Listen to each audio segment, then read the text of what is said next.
No, seriously, fire is wet.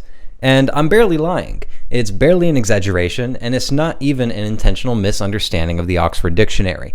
Now let me prove it to you.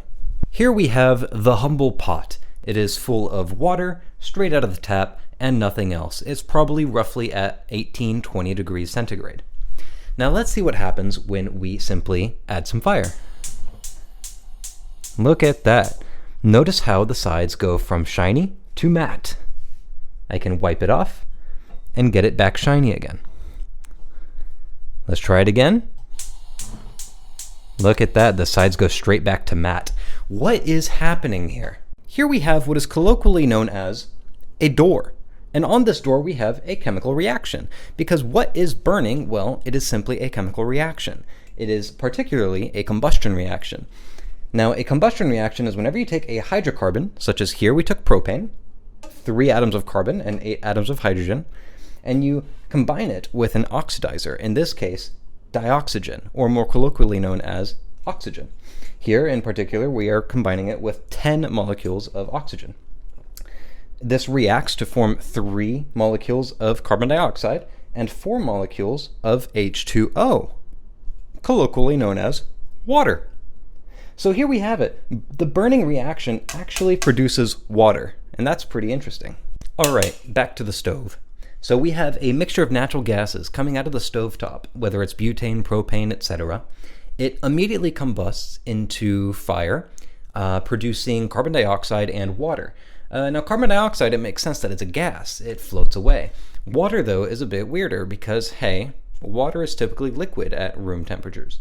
And that's exactly what this cloudiness is. The water immediately comes into contact with this metal, which is in turn in contact with the water inside the pot. This water inside the pot is relatively cold, and it's cold enough to actually absorb all the heat out of this gaseous form of water. This water then immediately condensates against the side, as you might see on a can of soda when you crack it open on a hot summer day. And there you go. Fire is wet. Fire comes out and it gets the pot wet. Is that not the definition of something being wet? Now, if you're a linguistics nerd, you're probably not satisfied. I never showed you the definition of wet, so how can you be sure that I told the truth? Well, if we look at the definition, it says 1, covered or saturated with water or another liquid. Well, fire is definitely not covered with water. That's clear. That's pretty clear. And is it saturated? Well, what does saturated mean?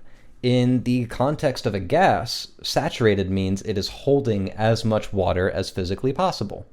That is not the case for the fire that is coming out of the stove. It could hold more water if we compressed it and really shoved more water into it. It's definitely possible. So it's not saturated. However, I disagree with this understanding of the definition. Why? Because if you look at a sponge and it is holding 50% of the water that it can hold in total, your hand is wet when you're holding that sponge.